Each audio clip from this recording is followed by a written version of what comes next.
আজকের এই ভিডিওতে টাটানগর ট্যুর সম্বন্ধে সব তথ্য আপনাদের সাথে শেয়ার করব। আমরা ট্যুর শুরু করেছিলাম বিষ্ণুপুরের পরবর্তী স্টেশন পিয়ারডোবা থেকে। তো যদি কেউ বাঁকুড়া, পুরুলিয়া এই সাইড থেকে আসতে চান তো আপনারা ফার্স্টে খড়গপুর পৌঁছাবেন ভোরে শিরোমণি ধরে, তারপর বারবিল জনশতাব্দী বা কাঠবাঞ্জি ইস্পাত ধরে আপনারা টাটানগর পৌঁছাতে পারেন। তবে এই ট্রেন দুটোকে অল্টারনেটিভ ডেসে কিন্তু গেট করায়, কোনোদিনও বারবিলকে আগে পাস করায়, কোনোদিনও কাঠপাঞ্জিকে আগে পাস করায়। তো সেক্ষেত্রে আপনারা যদি বারবিলের টিকিট কেটে রাখেন একটা কি সুবিধা, কারণ বারবিলে যেহেতু কোনো জেনারেল কোচ থাকে না, তাই কাঠপাঞ্জিকে যদি আগে পাস করায় আপনারা বারবিলের টিকিট ক্যান্সেল করতে পারেন। যদি 3 ঘন্টার বেশি লেট থাকে তাহলে টিকিট রিফান্ড পেয়ে যাবেন। সেক্ষেত্রে কাঠপাঞ্জিতে আপনারা চলে যেতে পারবেন। কাঠপাঞ্জিতে টিকিট কাটলে সেই টিকিট ক্যান্সেল করলে কিন্তু বারবিলে যেতে পারবেন না, কারণ বারবিলে কোনো জেনারেল কামরা থাকে না, সবই রিজার্ভেশন করতে হয়। বা কলকাতা থেকে যদি কেউ আসেন আপনারা হাওড়া বন্দে ভারত ধরে পৌঁছাতে পারেন। আর যদি কেউ রাতে আসতে চান তাহলে স্টিল এক্সপ্রেস ধরে আপনারা পৌঁছে যেতে পারেন এবং টাটানগর ডরমিটরিতে আপনারা থাকতে পারেন। বিশেষ করে মেয়েরা যদি আসতে চাও বা আসতে চান আপনারা গ্রুপ ট্যুর হিসেবে, আমরা যেমন বোনেরা গেছিলাম, সেক্ষেত্রে একটা সেফটির ব্যাপারও থেকে যায়। তো আমরা কোনো হোটেলে থাকিনি, আমরা এই টাটানগরের ডরমিটারিতে ছিলাম এবং ডরমিটারি আগের থেকে বুক করে নেওয়া যায়। যেই ট্রেনে টিকিট কাটবেন সেখানে যে পিএনআর নাম্বার দেবে, সেই পিআরএন নাম্বার দিয়ে আপনারা টিকিটটা ডরমিটারি বুক করতে পারেন। তো সেক্ষেত্রে কোনো অসুবিধা নেই, আমি ডরমিটারির ভিডিও এখানে শেয়ার করে দেবো যে রুমগুলো কীরকম হয়। আমরা 4 জন ছিলাম, আর সেদিন যে 6টা ডরমিটারি সেখানে কোনো আর ফিমেল ছিল না। তো আমরা 4 জনই সেই ওয়াশরুম ইউজ করার থেকে শুরু করে রুম ইউজ করার থেকে শুরু করে আমাদের কোনো অসুবিধা হয়নি। তো প্রথমেই আমরা টাটানগর স্টেশন থেকে বাইরে বেরিয়ে 1400 টাকা দিয়ে একটা অটো রিজার্ভ করি এবং আমরা বেরিয়ে পড়ি। তো আরেকটা কথা বলে রাখি, এখানে অটো বার্গেনিং করার তেমন কিছু নেই, ওখানে রেট প্রায় ফিক্সডই থাকে।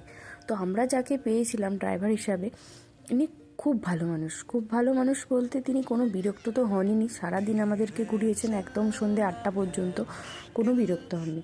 ফার্স্টে আমরা দুমোহনী ড্যামে যাই, সেখানে কালী মায়ের মন্দির আছে এবং সুবর্ণরেখা এবং খড়কাই দুটি নদীর যে মিলনস্থান সেটাই দুমোহনী। সেদিন ঠাকুর ভাসানো হচ্ছিল, সরস্বতী পুজোর বিসর্জন, তো সেই জন্য অনেক মানুষও ছিলেন সেখানে।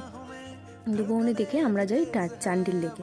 চান্ডিল লেকের বিউটি তো সেই নিয়ে কোনো কথাই হবে না। চান্ডিলের সৌন্দর্য এত ভালো, সেখানে পৌঁছে আমরা আগে খাওয়া দাওয়া করিনি, ওখানে যে হোটেলগুলো আছে সবই লেকের পাশে। তো আপনারা ওই লেকের ধারে বসে লাঞ্চ করতে পারেন, কোনো অসুবিধা নেই। তারপর আমরা যাই বোটিং করতে। পার পার্সন 150 টাকা লাগে, টিকিট বুক করতে হয় 150 টাকা দিয়ে।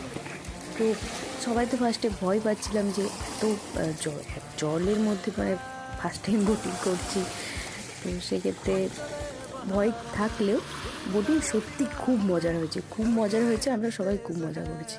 তো চান্ডিলে আমরা অনেকটা সময় কাটিয়ে ফেলেছি, সময় নষ্ট করে ফেলেছি যাই বলেন। সেই জন্য টাটা জুলজিক্যাল পার্ক আমাদের দেখা হয়নি, কারণ ওই পার্কটা বিকেল 4টেতে বন্ধ হয়ে যায়। চান্ডিল থেকে ফেরার পথে দলমা ওয়াইল্ড লাইফ স্যাংচুয়ারি পড়ে, ওটা দেখতে পারেন। এবং তারপরে আমরা যাই ডিমনা লেকেতে সেই সময়টি সূর্যাস্ত হচ্ছিল, তো ওটা একটা আমাদের উপরি পাওনা। সেই সময় আমরা সূর্যাস্তের সেই অসাধারণ ভিউটা দেখতে পাই।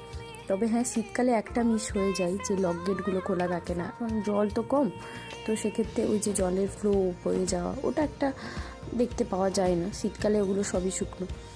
যাই হোক, ডিমনা লেক থেকে আমরা যাই টাটানগর জুবিলি পার্কে। তো জুবিলি পার্কে ফার্স্টে ফ্রন্টে ঢুকেই যে অ্যাক্টিভিটিসগুলো আছে চাইল্ডদের 250 টাকা টিকিট কেটে, তো ওটা যদি বাচ্চাকেও সাথে থাকে তবেই কেটে যেতে পারে, নাহলে আমার মনে হয় না ওখানে গিয়ে ওই বাচ্চাদের যে গেম টেমগুলো থাকে বা বড়রাও খেলতে পারে, বা ওই যে টয় ট্রেন টাইপসের তো ওগুলোই চড়তে পারে। আমরা ভেতরে ঢুকিনি, বাইরেতেই সেদিন শনি, মঙ্গল আর রবিবার যেহেতু মিউজিক্যাল লেজার লাইট শো হয়, তো ওইটাই আমরা দেখতেই প্রায় আমাদের 1-2 ঘন্টা মতো হয়ে গেছে। এত সুন্দর পুরো ফোয়ারাগুলো লাইটিং হচ্ছে এবং প্রচুর মানুষ ছিলেন ওখানেই বেশি ভিড়টা ছিল। ভিড় থাকলেও মানে দেখতেই যেন পরপর একটা লাইট থেকে একটা লাইটে যত আমরা আগাচ্ছি তো দারুণ লাগবে। ওখানে অবধি ঘুরে আমরা ওই টোটোতেই ব্যাক করে যাই স্টেশনে, এবং স্টেশনে আমরা সেদিন ডরমিটরিতে থাকি। তারপর দিন সকালে স্টিল এক্সপ্রেসে ঘাটশিলা যাই।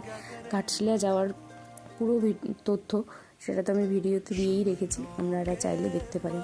তবে টাটানগর ট্যুর করলে একসাথে ঘাটশিলাটাও করে নেওয়াটাই বেটার, এবং যেই ট্রেনে আসছেন সেই ট্রেন অনুযায়ী করাটা আর একটা ব্যাপার। কারণ এই দিকে ট্রেন খুবই লেট থাকে, প্রায় বন্দে ভারত ছাড়া প্রত্যেকটা ট্রেন খুবই লেট থাকে।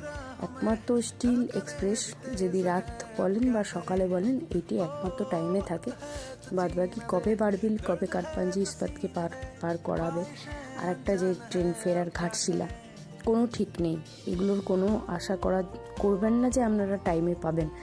আমার অফিস স্টেশনের পাশেই ঝাড়গ্রামে, তো আমি ডেলি শুনছি কখন কি ট্রেন যাচ্ছে, সেই জন্য এটা আপনাদেরকে বলতে পারলাম। আর ঘাটশিলা থেকে আপনারা ঝাড়গ্রামের কাকড়াঝোড় বেলপাহাড়ি এটাও করতে পারে, আরও যদি একদিন হাতে থাকে। তো সবাই ভালো থাকবেন, সুস্থ থাকবেন।